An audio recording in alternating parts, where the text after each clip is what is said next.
सप्रेम जय श्री राधे कृष्ण। सभी दर्शकों का हार्दिक अभिनंदन। प्रिय दर्शकों, आज के वीडियो में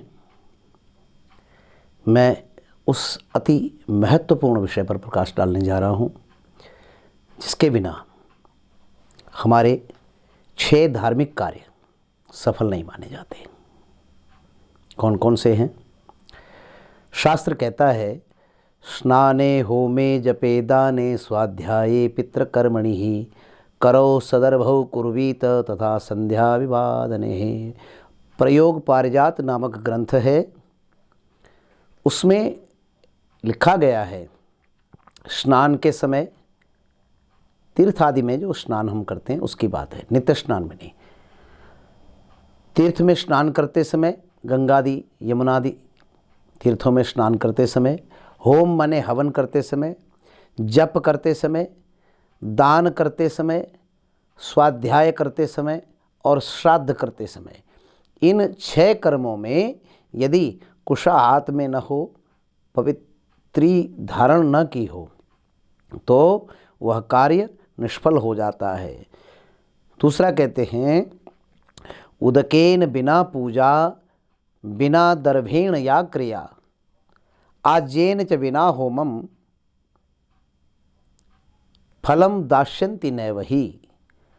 बिना जल के, उदक बने जल के बिना पूजा, बिना दर्भ यानी कुशा की पवित्री के बिना कोई भी धार्मिक क्रिया, और आज्य माने घी, घी के बिना किया हुआ हवन यह फलदायक नहीं होते हैं। बिना दर्भेण यत् स्नानम यच्च दानम विनोदकम असंख्यातम च यज्जप्तम तत्सर्वम निष्फलम भवेत। हेमाद्रि का वाक्य है।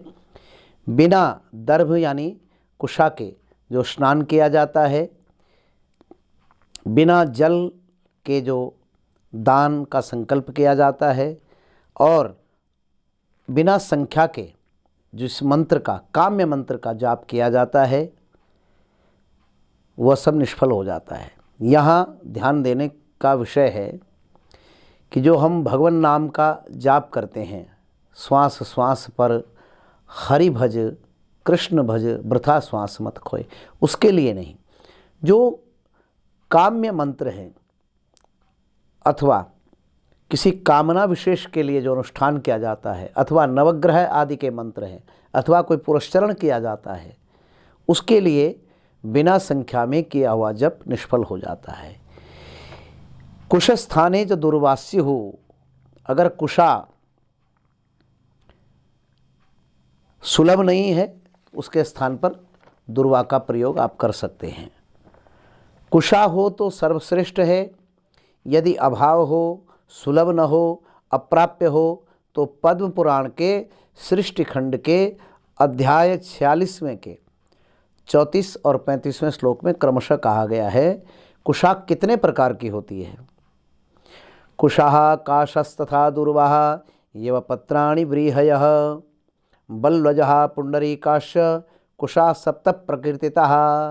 कुश जो वास्तविक में मूल रूप में कुश है, काश, दूर्वा दूब, जौ का पत्ता, व्रीहि कहते हैं धान का पत्ता, बल्वज और कमल के पुष्प आदि, ये 7 प्रकार के कुश हैं। इनमें दूसरे से पहला श्रेष्ठ है। और एक अंत में विशेष निवेदन, हेमात्मक पवित्रस्य कलाम नारहंति षोडशीम। यदि अनामिका में, दाएं हाथ की और बाएं हाथ की अनामिका में, या दोनों में से एक में सुवर्ण की मुद्रिका आपने धारण की हो, तो इसका तो विशेष फल है, फिर वहाँ कुशा आदि की आवश्यकता नहीं होती है।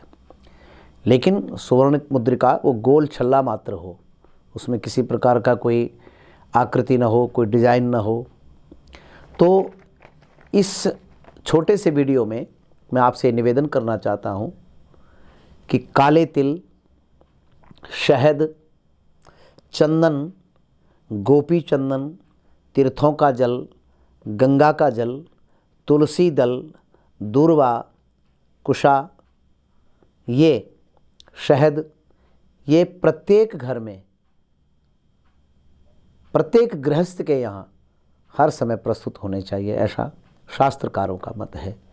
तो आपकी दैनिक पूजा में आज का यह छोटा सा संदेश आपकी मनोकामना पूर्ण करने वाला हो। भगवान श्रीमन नारायण आप पर अपनी कृपा वृष्टि करें। भगवान महादेव, आशुतोष आप पर सदा प्रसन्न रहें। इसी कामना के साथ सप्रेम जय श्री राधे कृष्ण।